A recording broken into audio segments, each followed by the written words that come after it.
요한이 전한 거룩한 복음입니다.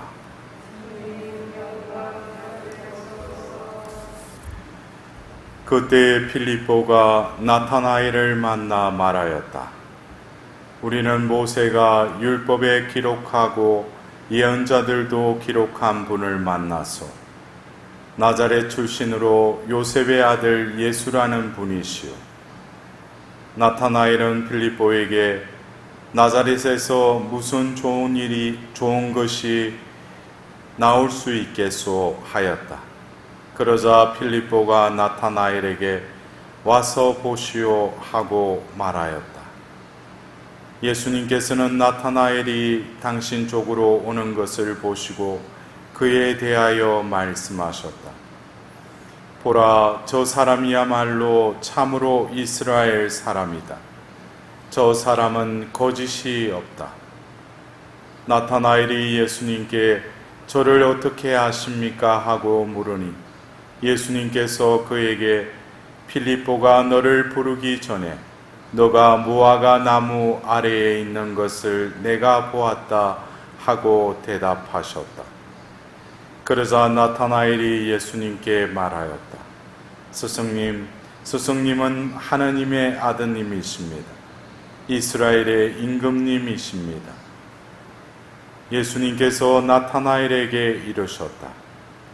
너가 무화과 나무 아래에 있는 것을 보았다고 해서 나를 믿느냐?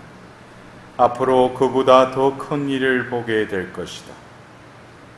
이어서 그에게 또 말씀하셨다. 내가 진실로 너에게 말한다. 너희는 하늘이 열리고 하느님의 천사들이 사람의 아들 위에서 오르내리는 것을 보게 될 것이다. 주님의 말씀입니다.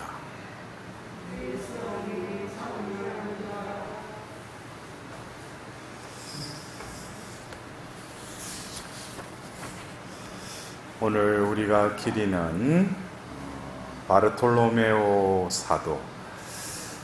이 이름은 바르라는 뜻은 아들이란 뜻이죠. 그래서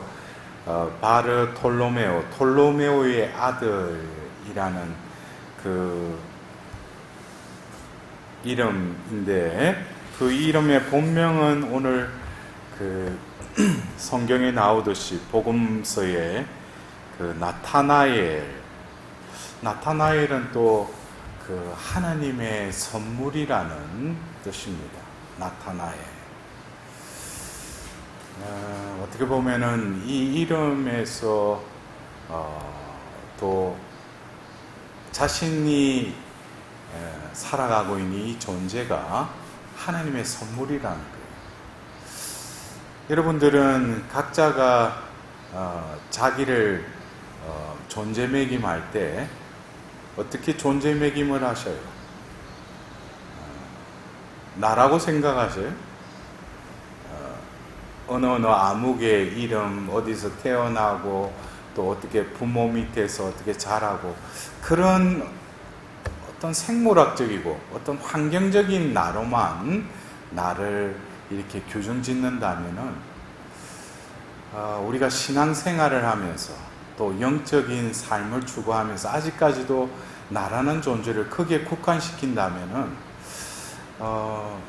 하나님이 우리에게 보여주시 또 우리에게 부어주시는 어떤 신비, 은총 이것이 어떻게 보면은 자신이 어떻게 나를 존재매김하느냐에 따라서 그 은총을 마음껏 누리고 또 더불어서 그 은총을 향유하는 그런 삶을 살다가 우리가 하나님께로 돌아가는, 그러나 나로 살아가는, 나라는 어떤 유기체적인 어떤 나로 나를 존재매김한다면 내가 어떻게 힘들고 내가 살려고 하고 내가 어떤 행복하려고 하는 그것에 어떻게 보면 하나님의 은총을 또 가둬버리는 그런 꼴이 될 수도 있죠.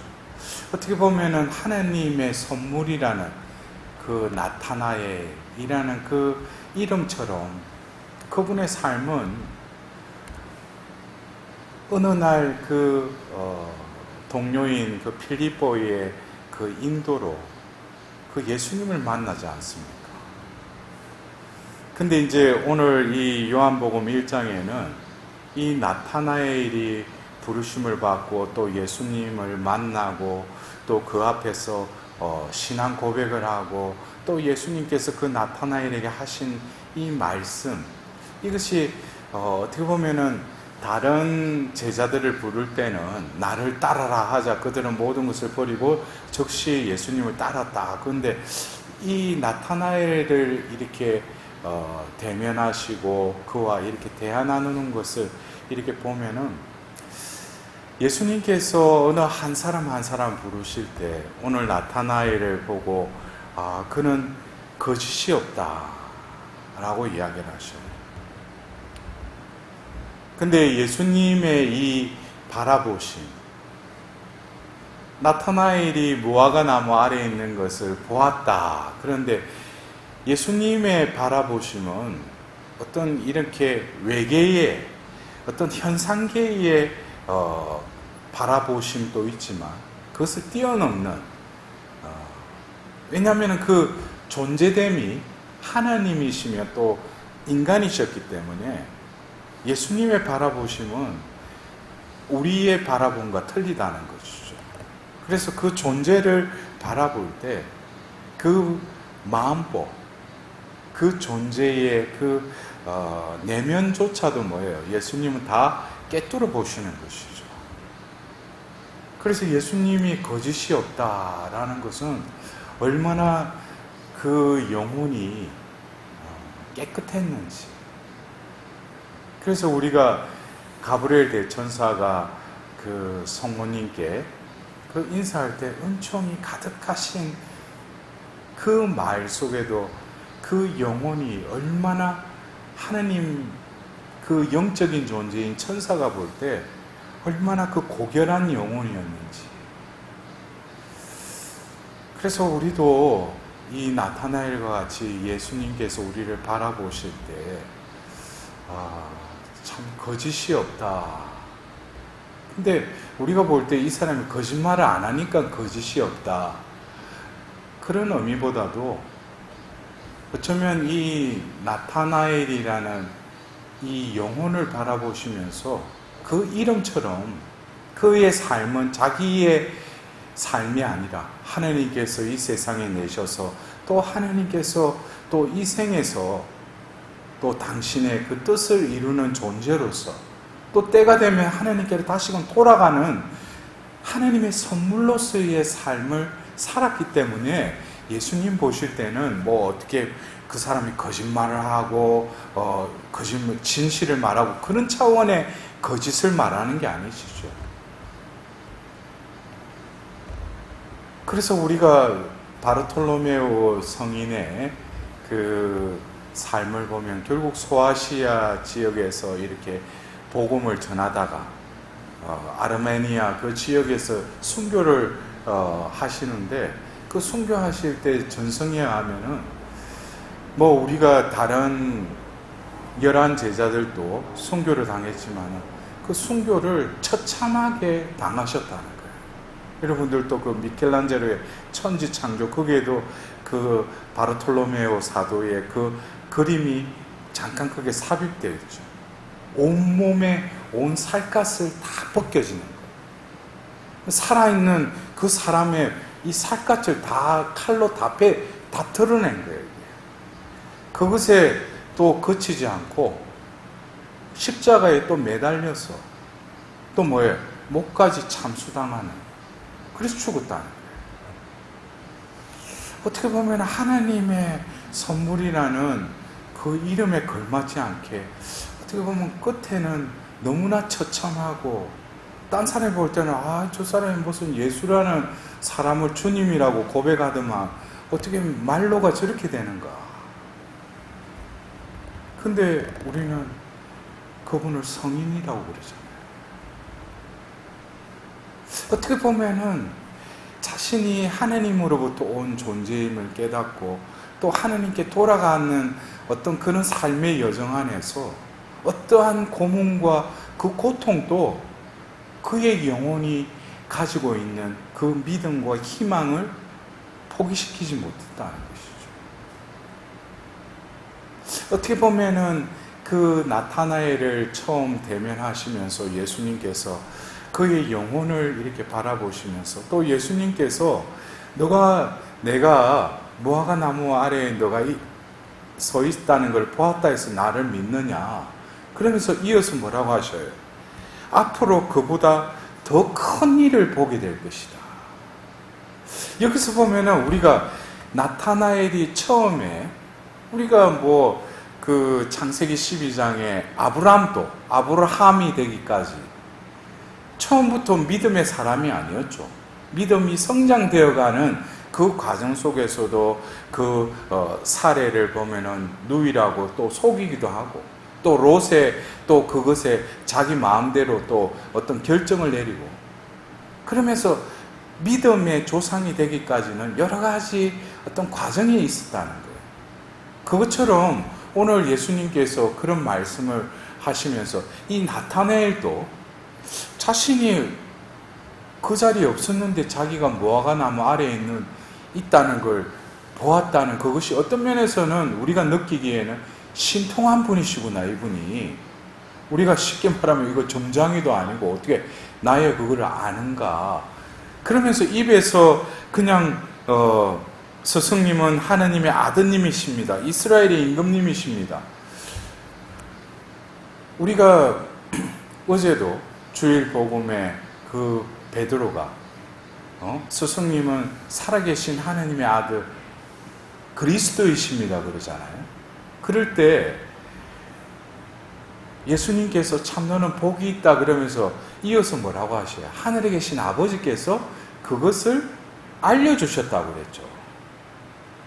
신앙이라는 것은 내가 어떤 예수님의 존재에 대해서 내가 탐색하고 내가 공부를 많이 해서 이분이 주님이시구나 그게 아니에요. 신앙이라는 것은 하느님께서 나에게 그냥 알려주시는 거예요. 그래서 나도 모르게 입에서 나간 거예요. 그게 나타날도. 그러나 하나님의 아드님 또 이스라엘의 임금님이라는 그분을 따르는 것, 그것은 이제까지 내가 살아왔던, 내가 바라보고 듣고 내가 판단했던 모든 이 세상의 패러다임이 바뀌어진다는 거예요. 더 큰 일을 보게 될 것이다.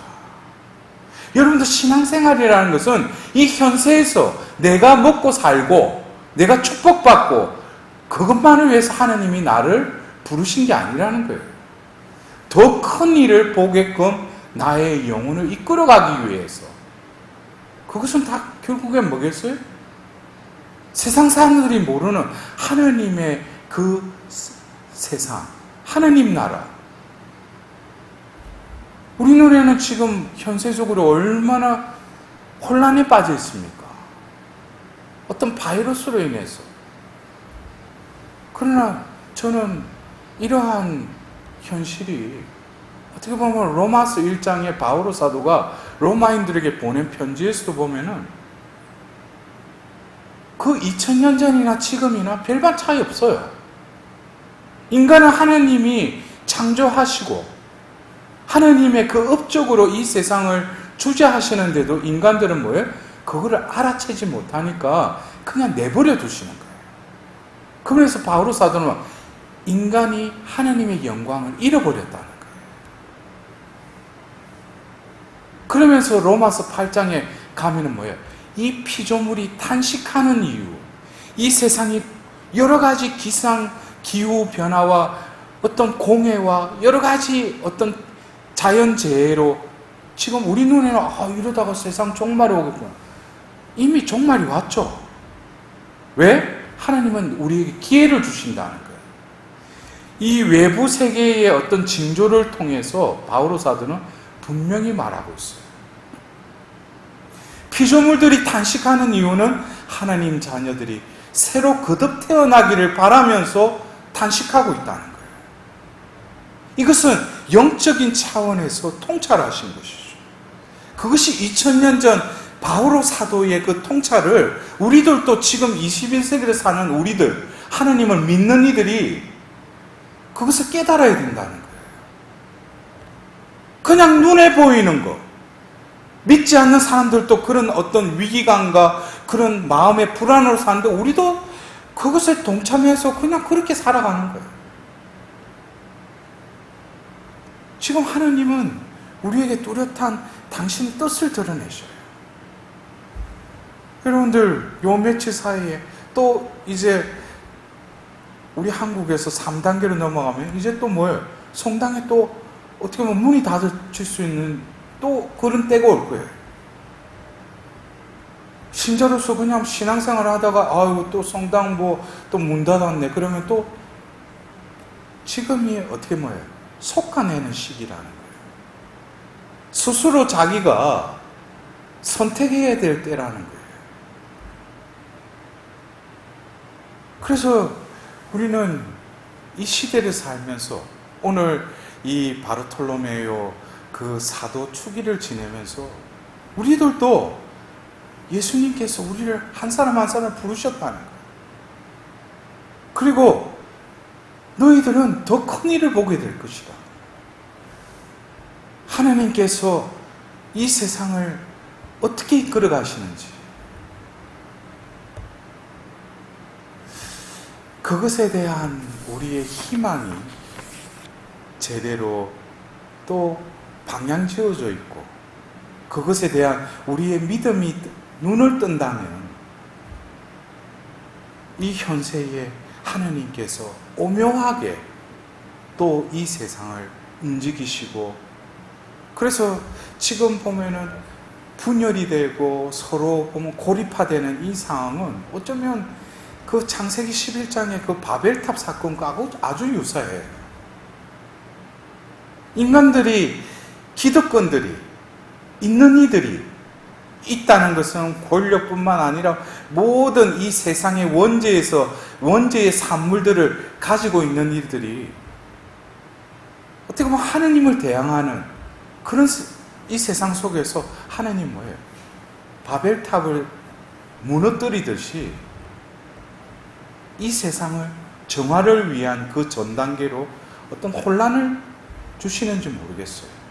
제가 말씀드리는 것은 어떤 영적인 차원에서 말씀드리는 겁니다. 그래서 우리가 이 오늘 일독서의 요한묵시록의 어린 양의 그 도성, 이건 믿음이 없는 사람들이 이게 과연 이게 무슨 이 도성이 나와 뭔 상관이 있느냐. 그러나 우리는 이 생이 끝이 아니지 않습니까? 순례자의 그 여정을 통해서 우리가 가야 될 곳이 바로 뭐예요? 천상 예루살렘.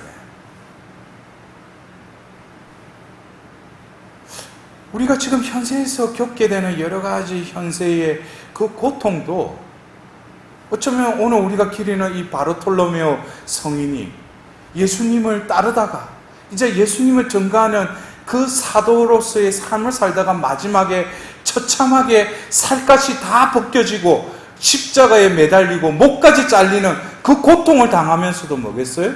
그에게는 예수님을 고백했던 그 순간, 처음에 만났을 때 그분을 바로 하나님의 아드님이십니다. 이스라엘의 임금님이십니다. 그것에 대한 것은 뭐예요? 그는 오롯이 살았다는 것이죠. 우리가 하나님의 아드님이라고 예수님을 고백한다면 우리는 뭐예요? 하나님의 또 다른 자녀들이지 않습니까?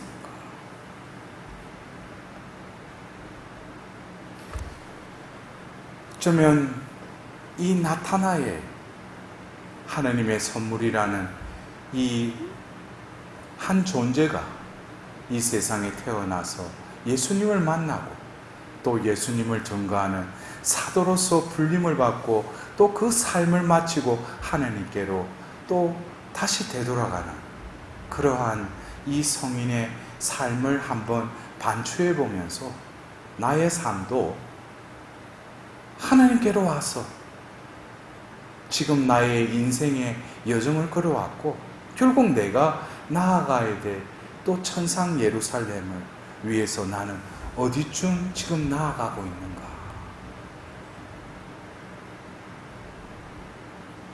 우리는 한 성인을 바라보면서 그 성인도 나와 똑같은 사람이었고 또 나와 같이 신자였다는 거예요.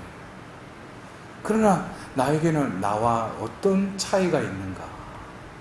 그것은 보다 더 큰 일을 보게 될 것이라는 그 말씀을 믿음으로 이루어지느냐, 아니면은 그냥 육안으로 느끼는 거, 그냥 현상계에 갇혀서 살아가느냐, 그것이 어떻게 보면은 그 성인의 삶과 또 다른 차이점이라 하지 않겠습니까? 우리가 오늘 이 한 성인, 이 사도의 그 추기를 지내면서 나도 한번 이 생에 하나님의 선물로 이 세상에 나왔다면 하나님의 그 영광을 드리는 또 다른 바르톨로메와 같은 삶을 살아갈 수 있도록 주님께 자비를 구해야 할 것입니다.